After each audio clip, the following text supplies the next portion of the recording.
Hello and welcome to Baby Boomer Tales. This is Jim. It's nice to have you with me today. You can find our webpage at babyboomertales.com. There are links to our podcast there, and also there's a link to our Shop Tales on Amazon. It's our Amazon store. If you click that, there's many things that are offered for your purchase. And while there, you can explore other things on Amazon. It's nice to have you with me today.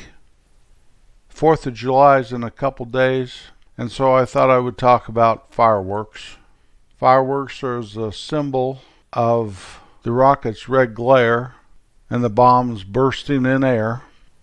It is a celebration of the birth of our country, and I really like fireworks. When I was a kid, our little town had a fireworks display put on by the fire department, and everyone in town and from all over would come to the airport, and we would park on the runway. I believe we faced the west, and the fireworks were at one end of the runway, and all these cars were parked all up and down the runway. It was kind of like going to a drive-in movie, although I had never been to a drive-in movie till I graduated from high school. Barely knew they existed because there was none up in those little towns in the mountains. But kids would get out and run around and play. People put out lawn chairs and sit and watch the fireworks.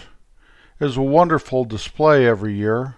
The cars were parked side by side. And I remember it always took a long time to get out of the traffic jam to get home, something like going to a football game is today. I'd run around, play with Wayne or play with Preston, watch those fireworks, and we always knew when it was time to find the car where Mom and Dad and my brothers and my sister were, because the very grand finale of the fireworks was a huge American flag made out of fireworks, and it just was stationary, so it had to be on some sort of frame. Bombs bursting in air are spectacular and amazing, but that flag, it was big. It was not a little flag, and you could see it from one end of the runway clear to the other end of the runway. You could see that American flag made of fireworks. The fire department put on a turkey bingo every November, and that was their big fundraiser to get enough money to put on the fireworks display on the 4th of July.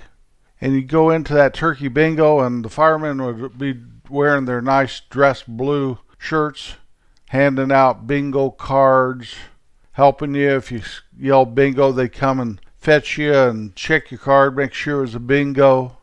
Old Tom or Bud or somebody would be up front saying B15. Bingo! You know how that goes? I would have used some others like N, but I don't know what numbers were with an N on bingo. I guess I could have looked it up and been a little bit more prepared, but B15 is good enough. That was always a good time. If there's a tie for the bingo, if 2 or 3 or 4 people yell bingo all at the same time, they'd have a little draw off to see who wins the turkey, and the other people would get a chicken. I remember that. I don't know if they still do turkey bingo up there. It's one of those memories that is stashed away in my heart that seems to want to come forward whenever I see fireworks or whenever I am preparing for Thanksgiving. Later on, the fire department left the airport runway, and I don't know why they did, if maybe something about safety for airplanes flying at night, I'm not sure. But they started having the fireworks at the resort. It was a new resort that was built right outside of town. And we went when our girls were little. And it was amazing. The fireworks were just right on top of you. You could see the firemen shooting them off and stuff from our vantage point. So everything was a lot closer. You weren't sitting in your cars and stuff. You had to go walk a ways and park your car over in parking lots and things. I remember one year they kept having brush fires. So the firemen were busy putting out the brush fires caused by the fireworks. And our youngest daughter got ash in her eyes from a firework floating down. It was really a traumatic experience there, and what do you do? Anyway, I really liked it at the airport a lot better. A lot better memories than at the ski resort, but that's okay. You do what you have to do, and you do it long enough, you figure it all out, and that was one of the first years they were doing it there.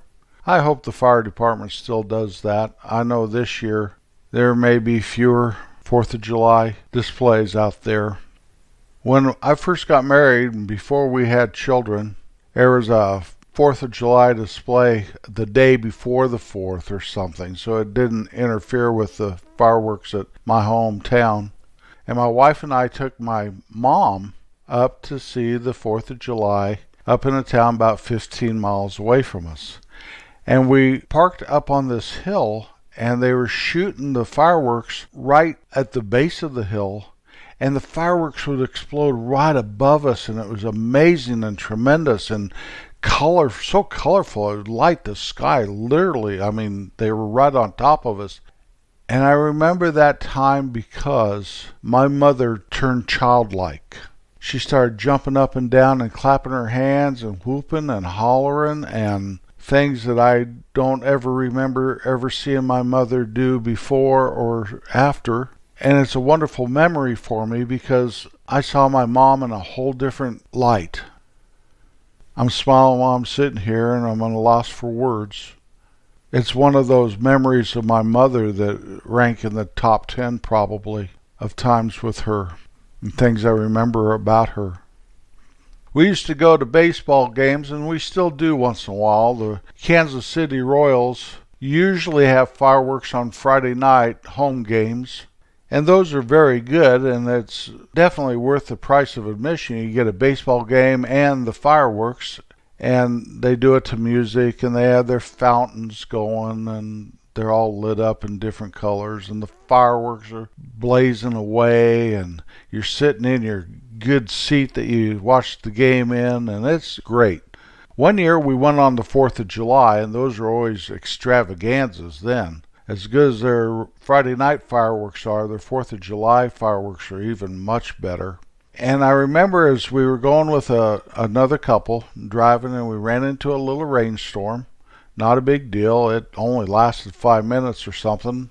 We got to the ballpark, and the parking lot was a little wet, but no big deal. Sat through the game, and then they announced the fireworks, and they lowered the lights, and the fountains turned different colors, and we waited, and we waited, and we waited, and the announcer came on and apologized and said it'd be just a moment. They were having a few technical difficulties, and we waited another 10 minutes. Then the lights came on. And apparently what happened is that little rainstorm flooded out the fireworks. I don't know if they didn't cover them right or if something got wet. But then everyone started grumbling and complaining and moaning. And then the announcer came on, apologized, and told us that everybody there would get a ticket for another game. The Kansas City Royals. That's the best thing they could do for us. And so we got free games, and we went on a Friday night and saw fireworks later in the season. It was fine. I'm sure the Royals really ate it that night. It was just one of those things, stuff happens. Stuff happens. One of the very best fireworks displays I ever saw is we were eating dinner one night at a restaurant, and my wife's cousin showed up with his family. And he started to tell us about every year these pyromaniacs, he called them. They were professional fireworks people. They'd all get together after the 4th of July and have a big cookout and party, and they'd blow up the rest of the fireworks that were left over for the season.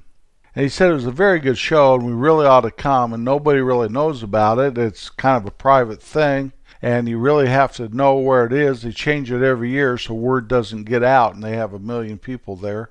And so he gave us directions how to get there and the night it was going to be.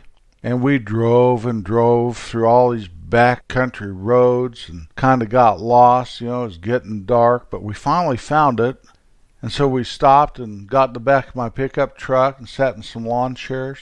And it was the most tremendous fireworks display I ever saw. Fireworks were being shot off from all different angles. The sky was literally full of fire. It was just totally awesome and amazing.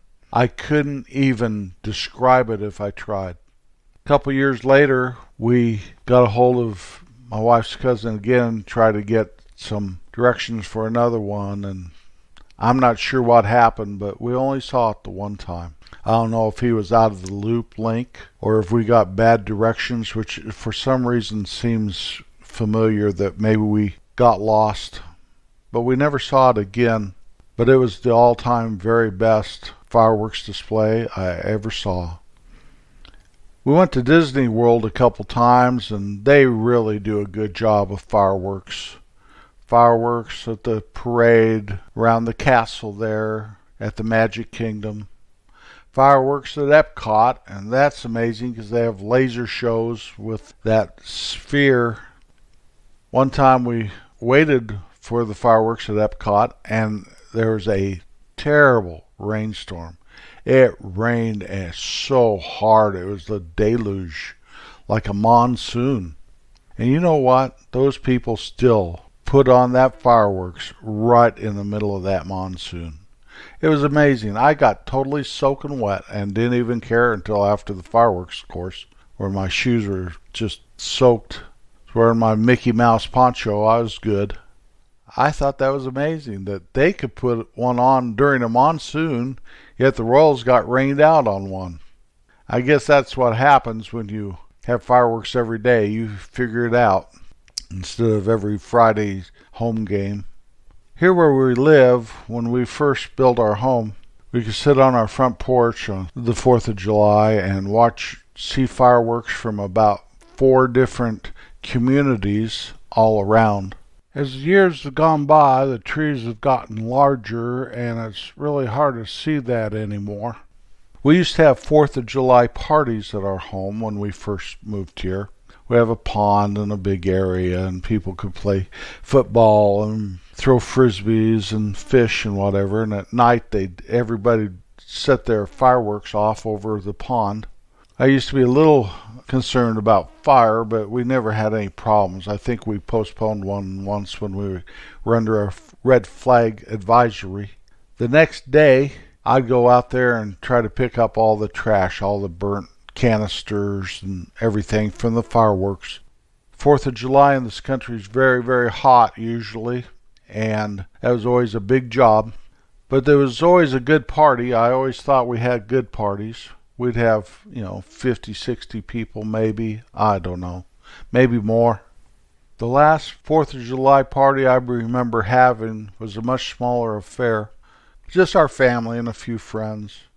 And they were setting fireworks off in the driveway, not over by the pond. We were all sitting on the driveway in the shade, and it was nice and cool. And a bunch of kids were sitting on a blanket, and a firework went awry and flew right towards the kids, hit my wife, then hit the garage door and fell on this blanket and caught the blanket on fire. And there were about 4 little kids on the blanket. Freaked everybody out. I believe a guy named John was first there, and he stomped the fire out. Kept that blanket for several years as a reminder of how fast something can go wrong, because things can go wrong very, very fast.